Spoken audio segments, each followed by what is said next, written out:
गौरी की शादी एक बड़े घर के लड़के यानी कि राजेश के साथ होती है। राजेश की 4 बहनें हैं और सभी अपने भाई पर जान छिड़कती है।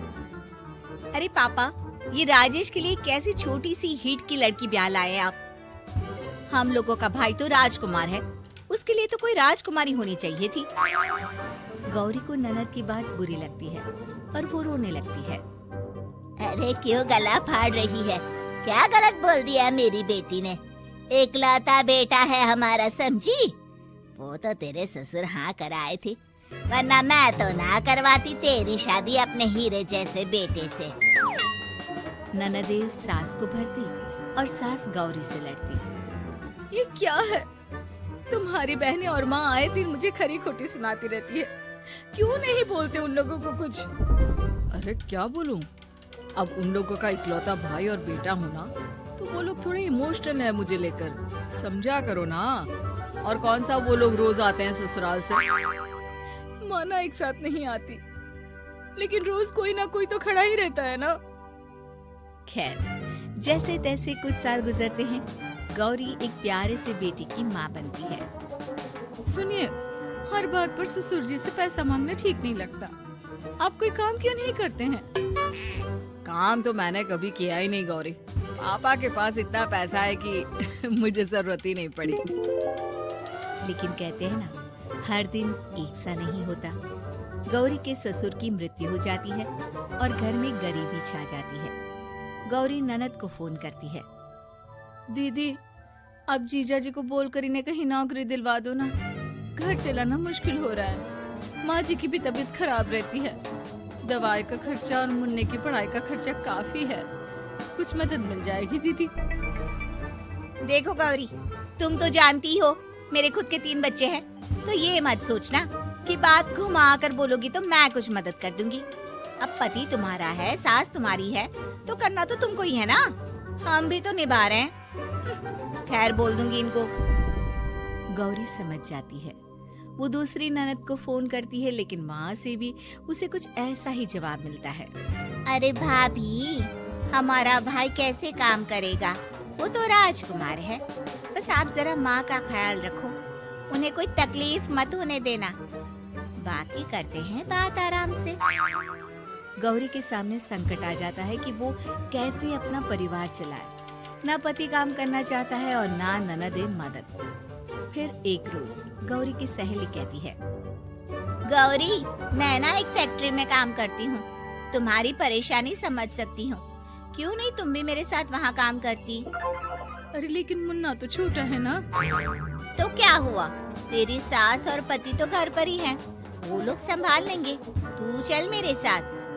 गौरी ने अब काम करना शुरू कर दिया था, लेकिन उसका सपना अपने बेटे को अच्छी शिक्षा देने का था। गौरी अपने भाई से कहती है, भाई, आपके बच्चे जिस स्कूल में पढ़ते हैं उसमें मेरे गौरव का भी एडमिशन हो सकता है क्या? अरे कैसे बात कर रही है गौरी? जितना तू कमाती है उतने में तो तेरा घर भी नहीं चलता। तू कहाँ इतने महंगे स्कूल का सपना देख रही है? लेकिन गौरी भी ठान लेती है कि वो किसी न किसी तरह अपने बच्चे को अच्छे स्कूल में पढ़ाएगी। माँ जी, ये मेरे गहने हैं, मैं बेच रही हूँ। गौरव का कल एडमिशन है। अरे वो तो ठीक है गौरी, लेकिन आगे की फीस कैसे मैनेज करेगी? और ज्यादा मेहनत कर लूंगी माँ। गौरव कुछ बन गया तो हम लोगों के सारे दुख दर्द दूर कर देगा। गौरी, हम लोगों ने तुझे गलत समझा, लेकिन तू ही थी जो ये घर लेकर चल रही है, वरना कब की अलग हो जाती। गौरी सास की ओर मुस्कुरा कर देखती है। आप भी तो मेरा साथ दे रही है ना। अरे कभी खाने में अंडा या मुर्गा भी खिला दिया करो, क्या रोज रोज पत्ता खिलाती रहती हो? अरे शर्म तो आती नहीं, सारा दिन बहू काम करके पैसे लाती है, खुद तो कुछ करता नहीं, ऊपर से मुर्गा खाना है इसको। गौरी अपना घर चलाने के लिए तो पर्याप्त पैसे कमा लेती है, लेकिन बेटे के महंगे स्कूल, कोचिंग और उसकी डिमांड पूरी करने के लिए उसे लोगों से पैसे उधार लेने पड़ते। माँ, मुझे जूडो कराटे की ड्रेस चाहिए, मैं घर के कपड़ों में क्लास नहीं अटेंड करूँगा। और क्या, बिल्कुल, घर की भी कोई ड्रेस होती है क्या? मैं कल ही ला दूंगी बच्चा, तू बस मन लगाकर पढ़ाई किया कर। उसके जाने के बाद कहाँ से लाएगी पैसे ड्रेस के? माँ वो पास वाली चाची से कुछ पैसे उधार लूंगी। अरे सभी से तो उधार ले चुकी है तू। कर्जा इतना चढ़ा लिया है कि पूरा जीवन भी कमाएगी तो उतार नहीं पाएगी। अरे माँ जी, गौरव कुछ बन जाए तो मुझे कमाने की क्या जरूरत, फिर तो मैं बस रानी बनकर राज करूंगी। एक दिन गौरव कहता है, माँ मेरी नौकरी लग गई है, वो भी अच्छे पैसों में। अब हम लोगों के बुरे और दुख के दिन जल्दी खत्म हो जाएंगे। गौरी की खुशी का ठिकाना नहीं होता। वो सास की फोटो के सामने हाथ जोड़ती है कि उसका पति उसे कहता है, देखा गौरी, तेरी तपस्या खत्म हुई। इतने सालों से जो तू फैक्ट्री में नौकरी कर रही है, अब तू आराम कर सकती है। अरे नहीं नहीं, अभी तो नौकरी लगी है, कुछ दिन कुछ पैसे कमा तो लेने दो। कुछ महीनों बाद गौरी की ननद गौरव के लिए रिश्ता लेकर आती है। अरे भाभी, वो मैं ना रिश्ता लेकर आई थी गौरव के लिए, सुना अच्छा कमा रहा है, क्यों? देखा मेरी बहन कितनी अच्छी है, कितना सोचती है हम लोगों के लिए। गौरी कुछ नहीं कहती, लेकिन उसका मन नहीं होता है कि वो बेटी की शादी इतनी जल्दी कर दे।